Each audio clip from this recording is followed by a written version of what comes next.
이런 질문을 한 적이 있었습니다. 목사님, 하나님은 왜 힘들고 어려운 때에만 우리를 만나주시는 걸까요? 라고 질문을 했습니다. 이렇게 물어본 이유가 있어요.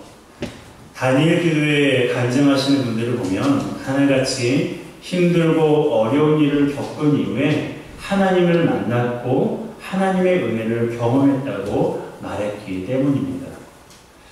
여러분들은 어떻게 생각하세요? 하나님은 힘들고 어려운 때에만 만날 수 있는 분일까요? 그럴 때에만 그분의 능력을 경험할 수 있고 그분의 은혜를 맛볼 수가 있는 것일까요? 여러분, 그렇지 않습니다. 우리가 힘들 때 하나님께서 우리를 만나주시는 것은 그때가 하나님을 만나기에 가장 좋은 기회이기 때문이 아니에요. 만일 그렇다면 우리 인생의 어려움은 누가 주시는 거라는 거예요? 하나님이 주시는 거라는 것입니다. 우리가 힘들고 어려울 때만 하나님을 만날 수 있는 기회라면 그것은 다시 말하면 우리 인생의 고난과 어려움은 실패는 하나님이 주시는 거예요. 그런데 그렇습니까? 여러분, 상식적으로 생각해 보세요. 자식에게 부모의 은혜를 알게 하려고 일부러 힘들게 하는 부모가 있습니까? 부모의 사랑을 알게 하려고 일부러 고통을 주는 부모가 있을까요?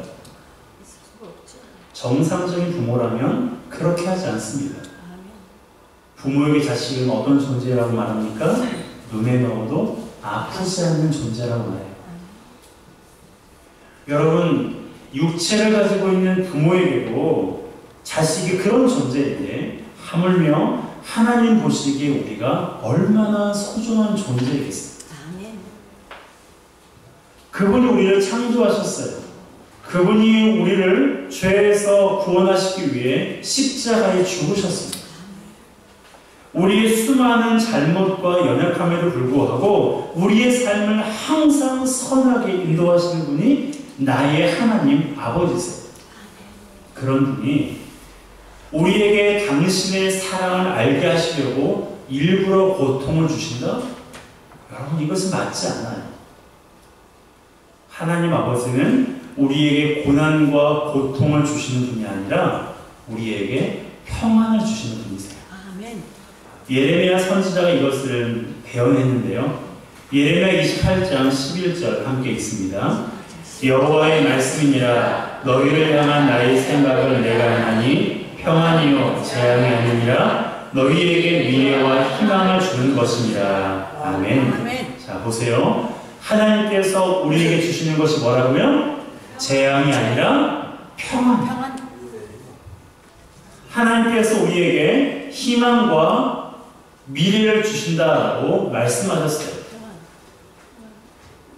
그렇습니다. 하나님은 우리에게 고통을 주셔서 당신을 만나게 하신 것이 아니라 고통 중에 있는 우리에게 평안을 주시기 위해서 우리를 찾아오시는 거예요. 아멘. 우리가 너무나 고통스러워하니까, 우리가 그 고통 때문에 낙심하고 절망하고 있으니까 하나님께서 우리를 찾아오신 거예요. 불쌍해서, 안타까워서. 여러분, 하나님은 우리에게 평안을 주시는 분이십니다. 아멘. 하나님은 우리에게 평안을 주시는 분이세요. 그분은 우리에게 복 주기를 좋아하시는 분입니다. 아멘. 오늘 본문이 그것을 말하고 있습니다. 본문을 읽으면서 여러분 어떤 생각이 드셨어요? 와, 기분이 좋아지지 않습니까? 하나님께서 나에게 주실 것만 같은 그런 복의 내용이 우리를 참 기분 좋게 하는데요. 자, 하나님께서 주시는 복이 얼마나 크고 많은지 함께 읽어보겠습니다. 좀 길지만 우리 3절에서 6절 말씀 우리가 천천히 한번 읽겠습니다. 시작. 성읍에서도 복을 받고 들에서도 복을 받을 것이며 내 몸의 자녀와 내 토지의 소산과 내 짐승의 새끼와 소와 양의 새끼가 복을 받을 것이며 내 광주와 떡반죽 그릇이 복을 받을 것이며 내가 들어와도 복을 받고 나가도 복을 받을 것입니다. 아멘. 여기서 아멘이 좀 크게 나와야 되는데 여러분 어떠세요? 하나님께서는 우리에게 복 주기를 원하시는 분이세요. 아멘. 그것도 겨우겨우 먹고 살 만큼 복을 주신 것이 아니고요, 넘치도록 부어주시는 분이 바로 우리 하나님 아버지세요. 본문을 좀 살펴볼까요?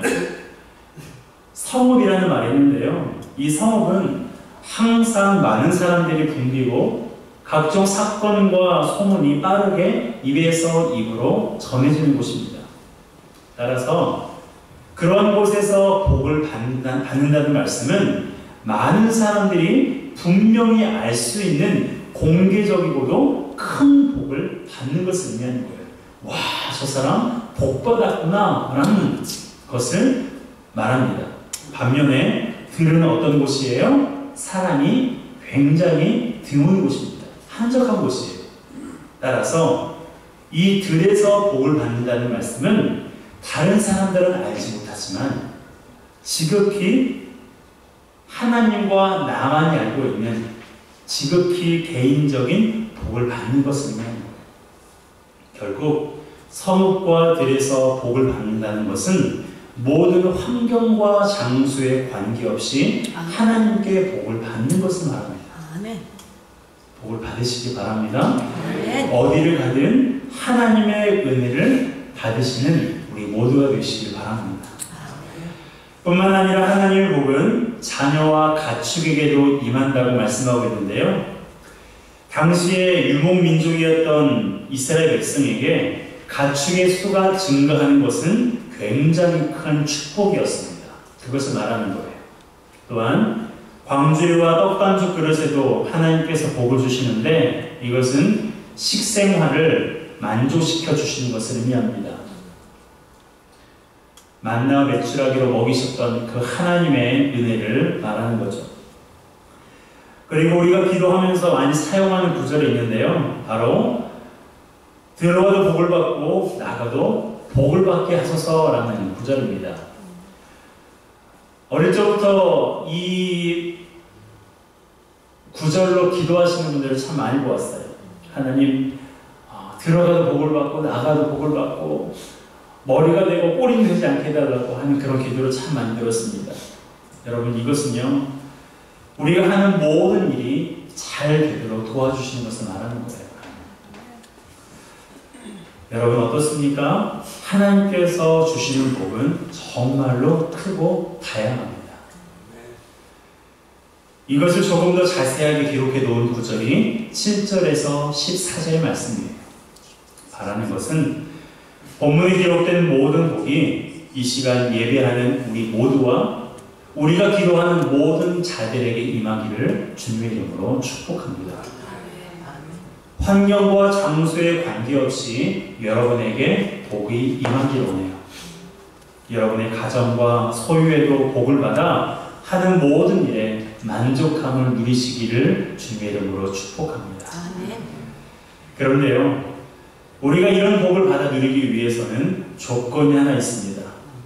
그럼 그렇지, 이런 복을 거저줄 리가 없지 라고 생각이 드십니까? 여러분, 복을 받아 누리기 위해서 성경이 말하는 조건은요, 다름이 아닌, 따라합시다, 복을 주시는 분을 기억하는 것입니다. 기억하는 것입니다. 안도의 한숨이 내시죠? 순종이라는 말이 나올 뻔했는데 그게 아니라 뭐라고요? 조건이 뭐라고요? 복을 주시는 분이 누구인지를 기억하는 자에게 하나님께서 복을 주시는 거예요. 아멘. 누가 복 주십니까? 누가 복을 주세요? 하나님께서 우리에게 복을 주세요. 아멘. 본문이 그것을 여러 구절에서 말해주고 있습니다. 우리 7절 상반절 함께 읽습니다. 여호와께서 너를 대적하기 위해 일어난 적군들을 내 앞에서 패하게 하시리라. 누가요? 여호와께서. 8절 상반절, 여호와께서 명령하사 내 창과 내 손으로 하는 모든 일에 복을 내리시고 누가 복을 내리세요? 하나님. 여호와께서. 여호와께서 9절 상반절 여호와께서 내게 맹세하신 대로 너를 세워 9절입니다. 넘겨주시죠. 네. 9절 상반절 시작. 여호와께서 내게 맹세하신 대로 너를 세워 자기의 성민이 되게 하시리니 11절 여호와께서 내게 주리라고 내 조상들에게 맹세하신 땅에서 내게 복을 주사 누가 복 주신다고요? 여호와께서. 누가 복 주신다고요? 여호와께서 복을 주세요.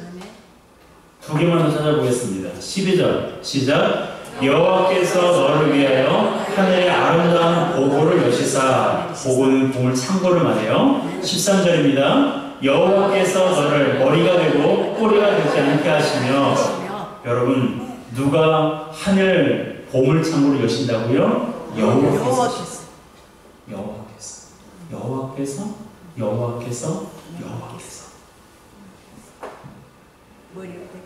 여러분 복은 누가 주신 것입니까? 여호와께서 주신 거예요. 여호와 하나님께서 우리에게 복 주시는 분이세요. 아멘. 우리는 이것을 기억해야 됩니다. 나에게 복을 주는 사람, 복을 주는 대상이 누구인가? 복을 주시는 주체가 누구인지를 우리는 기억해야 돼요. 아멘. 하지만 잊어버릴 때가 얼마나 많은지 모릅니다. 문득문득 잃어버려요. 승리를 주시는 분은 하나님이신데 왜 사람에게 이기게 해달라고 부탁하는지 모르겠어요. 나에게 주어진 일을 열심히 하면 하나님께서 보상해 주시는데 왜 사람에게 알아주라고 하시는지 모르겠어요. 요즘 금요기도회 때 여호수아 말씀으로 설교를 하는데요. 여호수아가 가나안 땅을 정복하는 기록을 보면 전쟁의 승패는 군사의 수나 전략이 아니라 하나님께서 함께 하시는 여호에 달려있는 것을 보게 됩니다. 여호수아가 이스라엘 백성들을 이끌고 요단강을 건넜어요. 그리고 가장 먼저 정복한 성읍이 여리고였습니다. 여러분도 아시는 것처럼 여리고성이 어떻게 무너졌어요? 성을 13바퀴 돌으라는 하나님의 명령에 순종해서 무너지는 거예요. 여리고성은 허술하게 지어진 성읍이 아니었습니다. 전차가 2대 지나갈 정도로 크고 넓은 성벽으로 세워진 성읍이었어요. 그런데 그 성이 하나님의 명령에 순종했더니 와르르 무너진 것입니다. 두 번째로 쌓은 아이성도 하나님께서 명령하신 대로 했을 때 정복할 수 있었어요. 그걸 본 가나안 왕들이 어떤 생각을 했을까요? 1대1로 싸우면 승산이 없구나. 연합해서 싸우자 해서 한 번은 북방연합군, 한 번은 남방연합군이 합세해서 이스라엘을 총공격했습니다. 누가 이겼을까요? 누가 이겼을까요? 이스라엘이 이겼어요. 연합군에 비해서 수도 적었고 경험도 적었지만 이스라엘이 완승을 얻었습니다. 그 이유가 무엇입니까? 여호와께서 이스라엘과 함께 하셨기 때문이에요. 아멘. 여호수아 10장 42절 함께 읽습니다. 이스라엘의 하나님 여호와께서 이스라엘을 위하여 싸우셨으므로 여호수아가 이 모든 왕들과 그들의 땅을 단번에 빼앗습니다. 아멘. 여기에 흥미로운 단어가 있어요. 바로 단번에라는 말입니다. 단번에.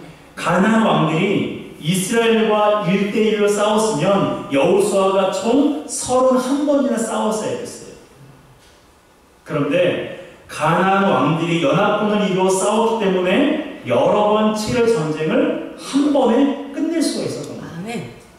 그래서 단번에 빼앗았다라는 말이 기록되어 있는 것입니다.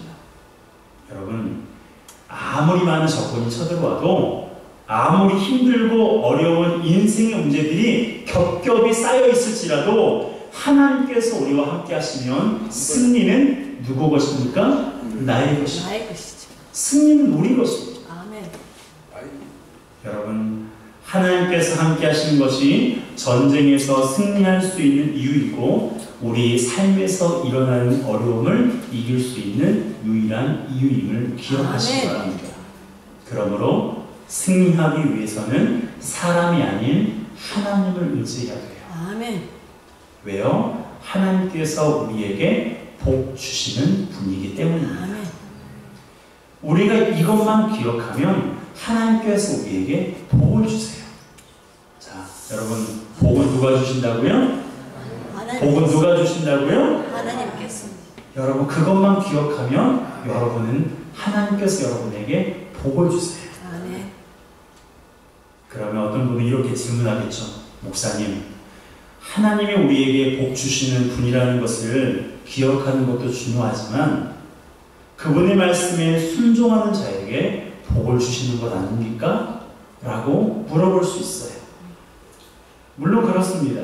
하나님은 그분의 말씀에 순종하는 자에게 복을 주신다고 말씀하고 있어요. 자, 1절, 2절 함께 읽습니다. 내가 내 하나님 여호와의 말씀을 삼가했고 내가 오늘 내게 명령하는 그의 모든 명령을 지켜 행하면 내 하나님 여호와께서 너를 세계 모든 민족 위에 뛰어나게 하실 것이라. 내가 내 하나님 여호와의 말씀을 청종하며 이 모든 복이 내게 임하여 내게 이르리니. 아멘. 아멘. 자, 여기에 보게 되면 순종을 뜻하는 세 가지 표현이 있어요. 첫 번째는 삼가 듣고라는 말인데요. 이것은 경청하다라는 의미입니다. 두 번째는 지켜 행하면이라는 말이고요. 세 번째는 청종하면이라는 순종을 뜻하는 말입니다. 이것만 보면 하나님은 순종하는 자에게만 복을 주시는 분처럼 보여요. 그분은 복을 주시기 위해서 어떤 조건을 내리시는 분처럼 보여집니다. 그런데요, 우리가 알고 있는 하나님은 어떤 분이십니까? 그분은 조건적인 사랑을 하시는 분인가요? 그렇지 않죠. 하나님은 무조건적인 사랑을 하시는 분이세요. 아멘. 구원도 은혜도 자격 없는 자에게 거저 주시는 분이세요. 여러분, 우리가 죄에서의 구원과 수십억의 돈을 버는 것 중에서 어떤 것이 더 큰 복일까요? 사람들은 수십억의 돈을 그래도 주셨으면 좋겠다. 오케이. 저도 좀 필요해요. 그래, 교회도 좀 갚죠.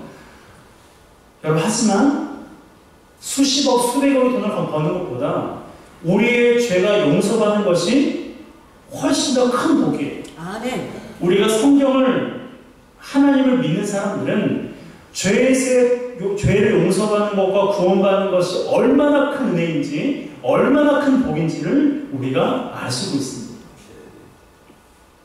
그런데 그것도 하나님께서 어떻게 주셨다고요? 돈을 받고 주셨어요? 열심히 일해서 주셨습니까? 아니에요. 따라합시다. 거저 주셨습니다. 거저 주셨어요. 여러분, 구원도 거저 주시고 은혜도 거저 주시는 그 하나님께서 복은 조건에 맞춰 주신다? 여러분, 이것은 앞뒤가 맞지 않아요. 이것을 올바르게 이해하기 위해서는요, 순종을 성경 전체적인 맥락에서 보아야 돼요. 성경에서 말하는 순종을 여러분들이 오해해서는 안 됩니다. 성경에서 말하는 순종은요, 따라합시다. 사랑 안에서 이루어지는 것입니다. 이루어지는 것입니다. 순종은 어디에서 이루어지는 거라고요? 사랑 안에서 사랑 안에서 이루어집니다. 요한복음 14장 15절 말씀 함께 읽습니다. 너희가 나를 사랑하면 나의 계명을 지키리라. 너희가 나를 사랑하면 나의 계명을 지키리라. 이것은 예수님께서 하신 말씀인데요.